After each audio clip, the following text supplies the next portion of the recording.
হঠাৎ করে আমার দরজার সামনে মানে প্রকট শব্দ হয়। তো আমি শব্দটা শুনে ঘুমের মধ্যে আতঙ্কে দরজাটা খুলি। খোলার পরে দেখি যে সেনাবাহিনীর কিছু সদস্য এরকম বন্দুক তাক করে আমাদেরকে বলছে হ্যান্ডস আপ। সঙ্গে সঙ্গে আমরা হাত উত্তোলন করি এবং আমি অনেক ভীত হই, সঙ্গে সঙ্গে বসে পড়ি।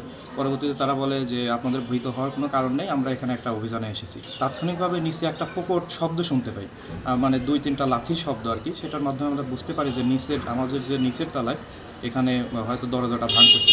ভাঙার পরবর্তীতেই আমরা এখান থেকে মানে লাউডলি কিছু শব্দ শুনতে পাই যে যেভাবে আর কি আসামিটা গ্রেপ্তার করা হয়। তো আমরা বুঝতে পারলাম যে হয়তো আমাদের এখানে কোনো আসামি আছে এবং ওনারাও আমাদেরকে নিশ্চিত করলো এখানে বাংলাদেশের সবথেকে শীর্ষ সন্ত্রাসী সুব্রত এখানে আর কি অবস্থান করতেছে। একটি লোককে আমরা দেখতাম মোটা করে, সে হচ্ছে এখানে কাপড় নেড়ে দিত এবং বাইরের থেকে খাবার টাবার নিয়ে আসতো। আসলে কখনো বোঝা যায়নি এবং তারা আসার পরবর্তীতে এখানে একটা সিসি ক্যামেরা স্থাপন করে। তো তারা এখানে আসার পরবর্তীতে তারা দীর্ঘদিন প্রায় ১-১.৫ মাস অবস্থান করছে। তো কিন্তু আমরা তা বুঝতে পারি নাই যে এত বড় একটা শীর্ষ সন্ত্রাসী সুব্রত বাইন এখানে অবস্থান করতেছে। তো আজকে আমরা এই অভিযানের মাধ্যমে আসলে বুঝতে পারলাম যে ইনি বাংলাদেশের একজন শীর্ষ সন্ত্রাসী ছিল। তাকে যখন সেনাবাহিনী এখান থেকে নিয়ে যায়, আমরা দেখলাম যে তার আসলে শারীরিক গঠনটা কেমন। তাকে পিছনে হাত বাঁধা ছিল, লুঙ্গি পরিহিত অবস্থায় সেনাবাহিনী তাকে গ্রেপ্তার করে এবং এখানে গ্রেপ্তার করার সময় আমরা যেহেতু দেখিনি, আমরা সঙ্গে সঙ্গে জানতে পারলাম যে হচ্ছে ৩টি আগ্নেয়গিরি অস্ত্র এবং কিছু টাকা পয়সা, এবং যেহেতু সে একজন শীর্ষ সন্ত্রাসী বিভিন্ন ধরনের সামগ্রী তার কাছে থাকতে পারে, সেইগুলা তারা এখান থেকে সংগ্রহ করে নিয়ে যায়। নিয়ে তাকে হচ্ছে একটা কালো বাসের মধ্যে নিয়ে যায়। এখানে প্রায় সেনাবাহিনীর আমরা ধারণা করছি ৭০ থেকে ৮০ জন সদস্য ছিল। প্রায় ৭-৮টা গাড়ি নিয়ে তারা এখানে এসেছিল। ভোর ৫টার দিকে তারা এখানে আসে এবং প্রায় ৮টার দিকে তারা এই অভিযানটা শেষ করে। তো আমরা আসলে ভীত সন্তুষ্ট এখন বর্তমানে, যেহেতু এরকম একটা শীর্ষ সন্ত্রাসী এখানে অবস্থান করেছে।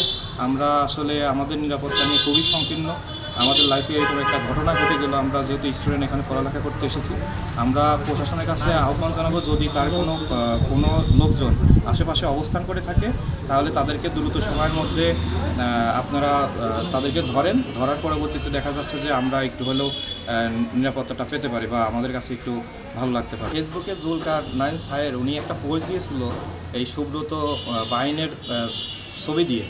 তো আমরা যখন তাকে দেখলাম, তিনি যখন গ্রেপ্তার অবস্থায় তাকে নিয়ে যাওয়া হলো, ওই ছবির সঙ্গে আমরা মিলে দেখলাম যে হুবহু সেম ব্যক্তিটাই। তার শারীরিক একটু পরিবর্তন ঘটেছে, দাড়িটা একটু বড় হয়েছে, কিন্তু একদম সেম পার্সনটাই আর কি। তাকে আমরা দেখতে পেলাম যে তাকে গ্রেপ্তার করা হয়েছে। আমি সচরাচর ওনাকে কখনো দেখি নাই।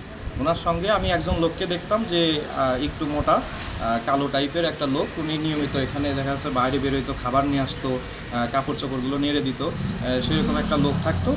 আর হচ্ছে ওনাকে আমরা কখনো বাইরে দেখি নাই। তবে আমি একদিন আমি যেহেতু ঘটনাটা আমি প্রত্যক্ষ আজকে দেখলাম, আমি একদিন দেখতে পেয়েছি ওই লোকটাই মানে মাথা নিচু করে আপনার বের হয়েছে, জাস্ট গামছাটা নেড়ে দিল এবং সঙ্গে সঙ্গে রুমের মধ্যে প্রবেশ করলো। মানে আমি ধরতে পারতেছি যে ওই লোকটাই তাহলে সুব্রত ব্রায়ন আজকে, যাকে আমরা আর কি দেখতে পেলাম। রাতে ঘুমাইছি, সকালে উঠে দেখি আর্মি আমাদের ঘুম ভাঙাচ্ছে। পরবর্তীতে মানে এইখানে যে কে থাকে এই সম্পর্কে আমাদের কারোরই ধারণা ছিল।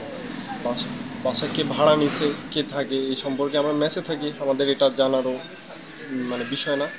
পরবর্তীতে আর্মি আসে, তারা দরজা কেউ একজন খুলে দিছে, আর্মিরা উপরে যেয়ে আমাদের ঘুম ভাঙাইছে। ভাঙানোর পরে আমাদের বলে যে এমন টাইপের কেউ ছিল নাকি, মানে ওনার বর্ণনা দিছে। এই বলে আমরা কেউই তাকে দেখিনি, কখনো দেখিনি। তখন সবাই বললো যে দেখিনি।